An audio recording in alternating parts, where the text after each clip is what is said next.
Hello again, welcome back to my museum vlog. My name is Kate Round and I work for Dudley Museum Service, based here at the Red House Glass Cone as outreach and as a tour guide. Last time we had a walk around the site of this iconic glass cone, and I promised today we'd perhaps have a look inside. So if you're ready to go back in time and have an adventure, come with me. The Red House Glass Cone is an iconic complex structure and one of only 4 left in the United Kingdom.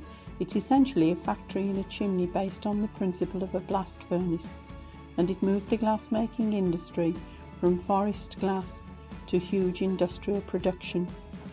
This is where we enter from the waterfront into the cone.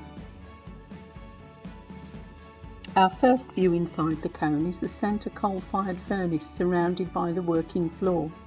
Here at the Red House Glass Cone it's a 10-pot furnace, which means there are 10 pots, 10 working teams of 4 glassmakers, known also as a chair. It was built for fuel efficiency, 1 fire, 10 workstations. As you come inside the cone, don't forget to look up.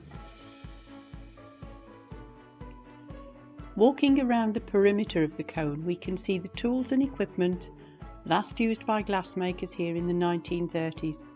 We can also see the barrels that imported the fiery factory clay that was used to make the pots. These were repurposed later and used to pack the finished products in straw ready for shipment.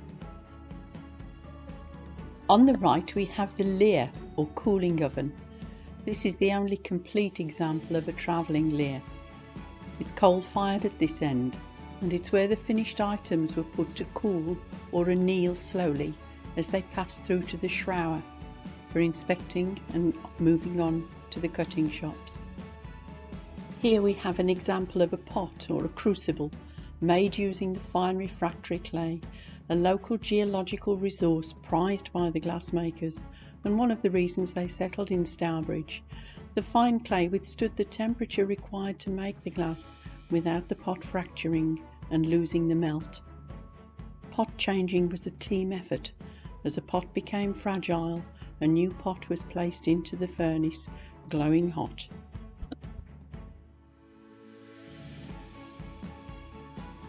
Moving on, we come to our studio glassmaking area where local glass artists practice their craft and make their products for commission and for sale.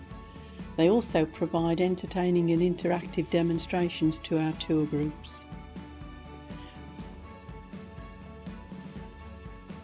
We've now come full circle around the cone. We can move to the top of the furnace, and here we can get a different view of the whole working floor. We can also descend the spiral staircase down to the lower floors underground and to the tunnels. This is the heart of the cone. Here we have a cross section of the furnace. You can see the pots pushed in from the working floor and arranged concentrically on a grid. Underneath you can see the worker that fed the furnace, using a mechanism patented by a local man, Myron John Frisbee. The Frisbee furnace feeder pushed the coal up into the centre of the fire and was based on the principle of an Archimedes screw. The temperature of the furnace was regulated by simply opening and closing the doors to the tunnels to allow the updraft of oxygen through the furnace. Here we leave the cone. Next time we'll have a look at how the fine lead crystal products that Stuart Crystal was noted for, how they were made and decorated. See you next time.